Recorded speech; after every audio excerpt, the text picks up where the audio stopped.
Yes, Your Honor, we're just putting up one exhibit, and I'll be ready. Thank you.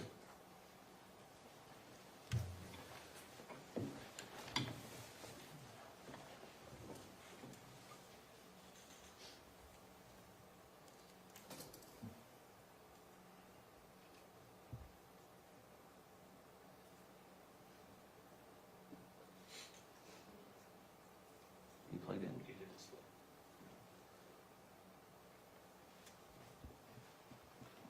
Make it full screen.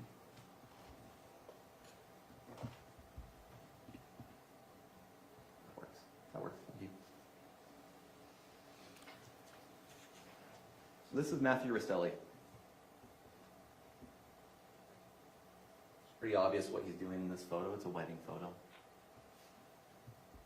This was Matthew at one of his best times in his life. Matthew was a husband, father to 3 children, son to Diane. Unfortunately, in this trial, you also saw Matthew at his worst.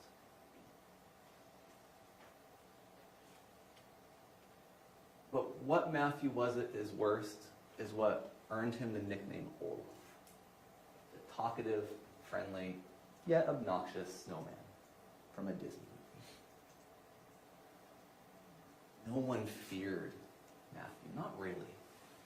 They made fun of him. They didn't fear him enough to be that worried when he was coming up. None of the family who wasn't in the home and part of the conspiracy thought to call the police. No one checked up on him after he got there for a long time.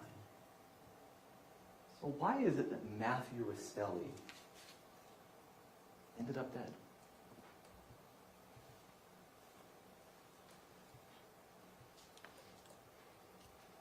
Reasonable doubt is the standard you have to apply to answer that question. The thing about reasonable doubt, it's not imaginary doubt. You can't just say a whole bunch of stuff and distract from the evidence. You have to base it in the evidence. If you have doubt, it must be grounded in that evidence. But when you look at that evidence, you don't see reasonable doubt here. There's a lot talked about the plan. See, never said it was a long-term plan. There was a lot of stuff that built up to that pivotal moment when there was a plan. There was a lot of bad blood, so to speak, that built up until Kevin was willing to shoot Matthew. A lot of bad blood that built up, things that happened until Tracy had enough of that annoyance she called her son-in-law. It was called a messy plan. Quite frankly, looked pretty good. Utah, shoot, intruder. He had a knife. No one was home. Problem was the neighbor who called 911 too soon. Everything went haywire after that, and the plan fell apart. Not for that, we might not be sitting here today. So when we call it a messy plan, it doesn't mean it wasn't a plan. When we call it a failed plan, in the cover-up sense, it doesn't mean it wasn't a plan. And it doesn't even mean that we're saying that the entire family knew about this plan. That's not at all what we've said in this case. What we've said is that everything that got shared in the family was shared among the entire family, and that Tracy knows what to say to get the reaction she wants from her children. And that's what happened here. Without Tracy, this doesn't happen. Without Tracy, Kate didn't lure Matt to Utah. Without Tracy, Kevin did not lie in wait. Without Tracy, Tim would have been there to keep the peace. Without Tracy, Rory and Jake would have been home. Without Tracy, there would have been no gun. Without Tracy, there would have been no knife. Without Tracy, Matthew Restelli is alive. And to acknowledge this does not minimize Kevin or Kate's involvement in any way. You know, you want to talk about the cocaine? Fine, we can talk about the cocaine. Isn't it a reasonable inference that Kevin did cocaine so he had the nerves to do what his mother asked him? There's a jury instruction that hasn't been looked at too much. Instruction 24. There has been evidence to suggest that persons other than the defendant may have been involved in the crime for which the defendant is on trial. Your duty in this case is to decide only whether the prosecution has proven beyond a reasonable doubt the guilt of the defendant who is on trial. Kate pled guilty. Kevin was convicted. Your only duty to ask if Tracy was tried to this murder. And Tracy was tied to this murder. The plan went to hell. The plan didn't work. And Kevin was mad at her. Exhibit 131. Please tell Kevin that if he is mad at me and doesn't want to talk to me, he doesn't have to. I'm mad at me too. The defense said this is a case about a man who came to be with his family. There's truth in that. But this case is also about control. Tracy's control over her daughter, Kate. Tracy's control over her son, Kevin. And Tracy's control over her entire family. And ultimately, her control over whether Matthew Restelli lived or died. The evidence in this case shows how she used that control. The law in this case tells you what that means.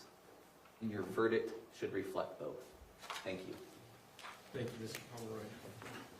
Ladies and gentlemen of the jury, we're almost ready for you to start your deliberations. There are a few housekeeping matters I need to go over with you first off. As you all know, the jury notice that was sent out to you stated this is scheduled to be 3 weeks. It's not been 3 weeks. The attorneys tell the court how long it's going to be, and I scheduled the time for them. They were more efficient than they anticipated.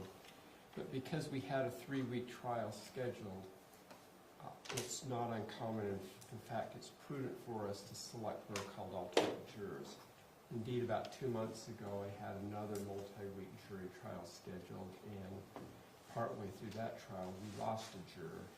But for having an alternate juror, we would have had to start the trial over again. So it's very prudent to keep the case moving forward. It's a prudent use of judicial resources, which means it's a prudent use of your taxpayer resources. We selected 2 of you to be alternate jurors in this case just because of the length of the case. The 2 of you that I'm going to identify in a moment or two, your jury duty service is not over, even though I'll be excused you to go home, grab your belongings and go home.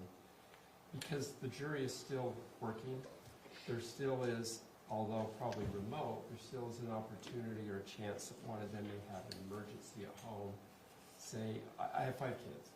I remember getting a call from my wife one day, and one of our children had fallen off the bicycle and broke his arm, and she was on the way to the hospital with him. I don't want to jinx any of you with young children, but if that were to happen, we, of course, excuse you to go to the hospital and check out, make sure your child's doing well. And that what would happen then is that we would call the next alternate juror in line to come back to the courthouse, and they would start deliberations with you so that we wouldn't have to retry the case over. So for our 2 alternate jurors, the admonition order about forming an opinion about the case, talking about the case, researching the case, using social media, that is still in play, and that order is still there until we call you when the jury has reached their decision, or if we need you to come down. Now, before you leave, I'll ask you to give to my bailiff your cell phone numbers, and we'll call you one way or another unless it's late. If it's late, we'll call you the following morning, but we'll call and let you know what the jury's verdict was or is going to be as a courtesy to you.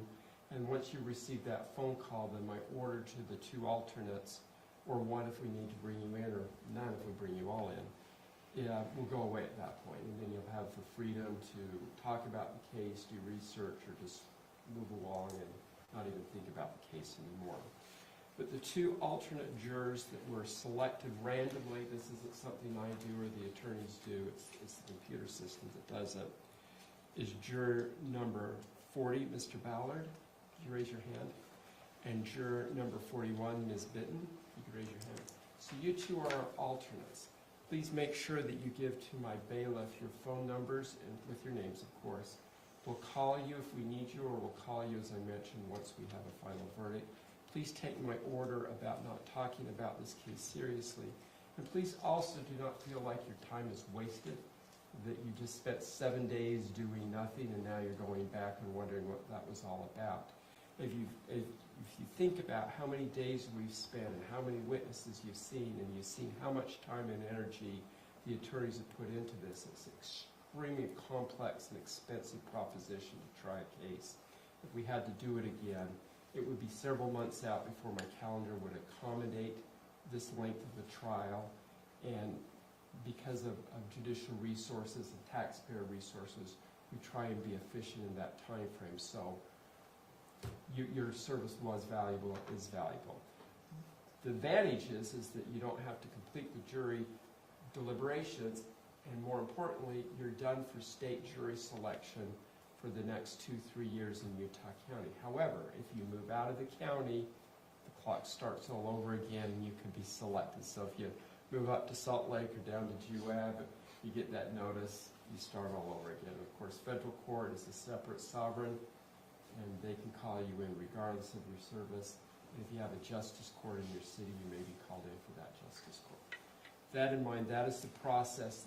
And so you two, you can grab your belongings, say goodbye, don't talk about the case, and then give the information to my bailiff, and we'll escort you out. The other 8 of you, we've got pizza, is that correct? We've got pizza ordered in. It should be here shortly if it isn't here already. You take your instructions back in with you. The attorneys and my staff will put together the exhibits. It'll take a little bit of time, but we will get those back to you. Electronic exhibits will be brought back on a neutralized laptop so you can look at those as well. With that in mind, if you'll swear in our deputy, please. You solemnly swear that you will take charge of this jury and take them to some private and convenient place where they may deliberate upon their verdict, allowing no one to speak to them, nor do so yourself, unless ordered by the court, and return them into court when they have reached the verdict. So help you God. I did. Thank you. All right, deputy, if you'll take the jury out, please. All rise.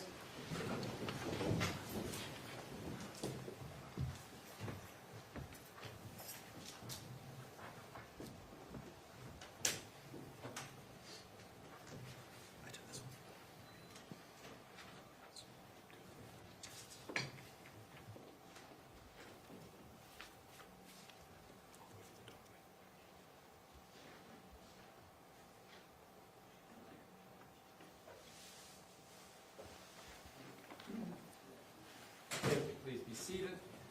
Thank you, counsel. Appreciate the 4 of you and how you tried the case. It's very professional. I watch as I'm listening. I hear you use your first names. It shows me how professionally you're working with each other, that you're not fighting even when you have disagreements. This would be a good case for young law students to study on how to get along and work and try a case. For instance, the state's paralegal was doing all the exhibits for Mr. Facemeyer. That just once again shows the professionalism for both teams. So thank you so much. Anything for the state we need to put on the record? No, Your Honor. Anything from the defense? No, Your Honor. Thank you. Once again, well done. If you would, counsel, come up and meet with Faye briefly to make sure that we have all the exhibits organized and put together. Also leave with us your best cell phone number and make sure you're no more than 15, 20 minutes out. If I do have a question from the jury and you're out at your office, Mr. Facemeyer, is your office in Provo? It's on Freedom. Freedom? All right. We may just call you on the phone and get permission on the record that way, or if it's more complex, I may ask you to pop in. That in mind, then, thank you so much, counsel. We'll be in recess.